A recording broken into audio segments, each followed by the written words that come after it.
Oke, kembali lagi bersama gue Rick di channel gue Rick Zain. Oke, langsung saja kita akan membahas hal-hal yang horor selama gue tinggal di rumah gue. Jadi gue akan menceritakan kalau sebenarnya gue ini tinggal di suatu tempat di Pulau Jawa, lebih tepatnya di Yogyakarta. Dan dulu waktu kecil gue mempunyai rumah di pinggir jalan. Gue dulu orang tua gue dulu buka suatu kayak toko sembako untuk berjualan sembako. Ada beras, ada kayak makanan ringan juga, ada telur. Nah, gue akan menceritakan hal-hal yang ada di rumah gue selama gue masih kecil. Jadi waktu gue kecil dulu, tempat rumah gue tuh dibangun tuh belum sepenuhnya jadi gitu. Dan kamar mandi pun juga di dalam, tapi untuk sumur sendiri masih di luar rumah. Jadi gue akan menceritakan bahwa di sumur gue dulu di bagian belakang itu zaman gempa dulu, nenek gue itu meninggal tahun 2007, berarti gempanya tahun 2006. Dulu kan 2006 rumah yang dulu tempat gue tinggal itu kan ditempatin oleh nenek gue. Nah, jadi waktu gempa itu rumahnya nenek gue yang buka toko sembako itu hancur cur. Jadi bangunan rumahnya itu udah nggak berdiri lagi, udah roboh. Nah, cuma sisa sumur itu yang di bagian belakang. Nah, untuk bagian sumur belakang itu karena rumah nenek gua dulu tinggal itu di pinggir jalan. Jadi kan kalau pas zaman gempa ada korban-korban gempa yang yang mau dipindahkan ke rumah sakit melalui ambulan, itu biasanya ditaruh di rumahnya nenek gua yang di belakang sumur itu, karena bangunan satu-satunya bangunan yang utuh waktu gempa dulu itu adalah sumur bagian belakang. Jadi dulu itu ada kayak mayat yang berjatuhan pas zaman gempa itu ditaruh di bagian sumur di bagian belakang itu loh, depan sumur. Karena sumur gua kan, rumah gua kan gini, terus di bagian sininya ada kayak ada sumurnya bagian sini. Nah, sumur sini kan rumah nenek gua itu kan hancur. Jadi kan yang kelihatan cuma sumurnya ini. Nah, terus jalan rayanya kan di sini kan kalau ada ambulan lewat, dia kan bisa notice gitu, ada kain putih atau ada mayat gitu, langsung diambil di ambulan tersebut, langsung dibawa ke rumah sakit.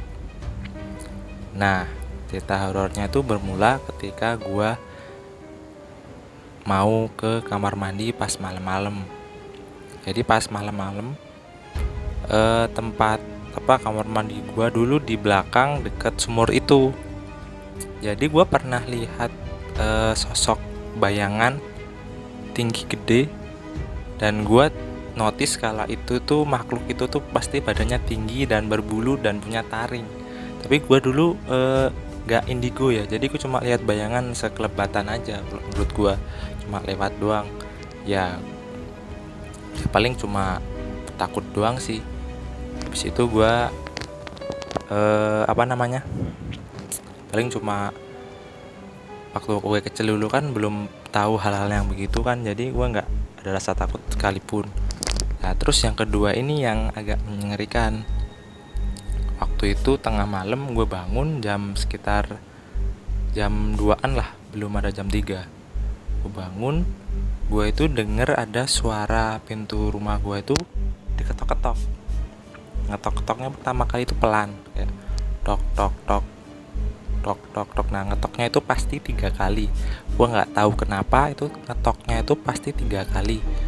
Nah, habis ngetok pelan itu lama-lama tuh ketokan yang kedua tuh kenceng, tok tok tok tok tok tok itu. Karena mungkin ya karena nggak dibukain, atau siapa sih mau bukain pintu jam tengah malam begitu, bukain gitu coba. Itu kan takutnya ada kayak maling atau pencuri kan lewat. Nah, terus karena nggak dibukain, terus dia ngetoknya kan tambah kenceng kan, dok dok dok gitu. Nah habis ngetok, pintunya tuh tiba-tiba tuh terbuka. Suara pintu terbuka itu, dan gue langsung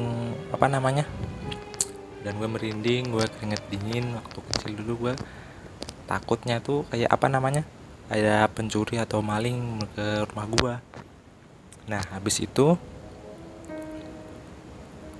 suara kebuka, gue denger suara kayak tongkat tapi cuma kayak lu pernah denger suara nenek-nenek yang jalan pakai tongkat tuh nggak, tek tek tek, suaranya gitu. Nah setelah gua usut suara tersebut dan gua tanyakan ke teman gua yang indigo, ternyata suara tersebut itu berasal dari sosok pocong yang pernah ditempatkan di dekat sumur tersebut.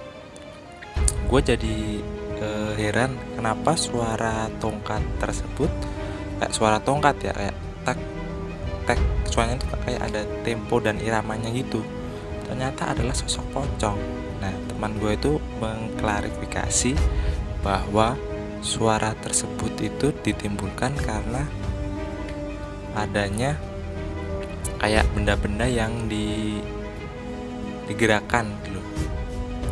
Karena gue dulu juga di warung gua dulu juga jual kayak tongkat pramuka itu yang ditaruh di dekat kamar gua. Ternyata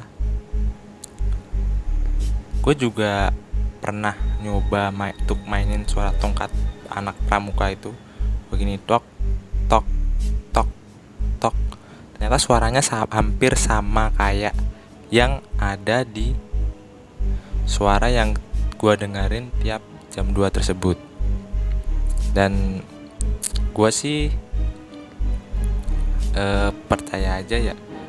Waktu itu kan gue kan tanyanya ke teman gue tuh waktu SMP ya. Jadi kejadian waktu SD, gue SMP kan udah tahu hal-hal yang begitu, kayak hal-hal kayak penampakan bapak gitu. Gue sering baca dan cari-cari referensi kayak hantu ini ada kecilnya kenapa, hantu ini adanya pas apa gitu. Gue jadi tahu hal-hal seperti itu.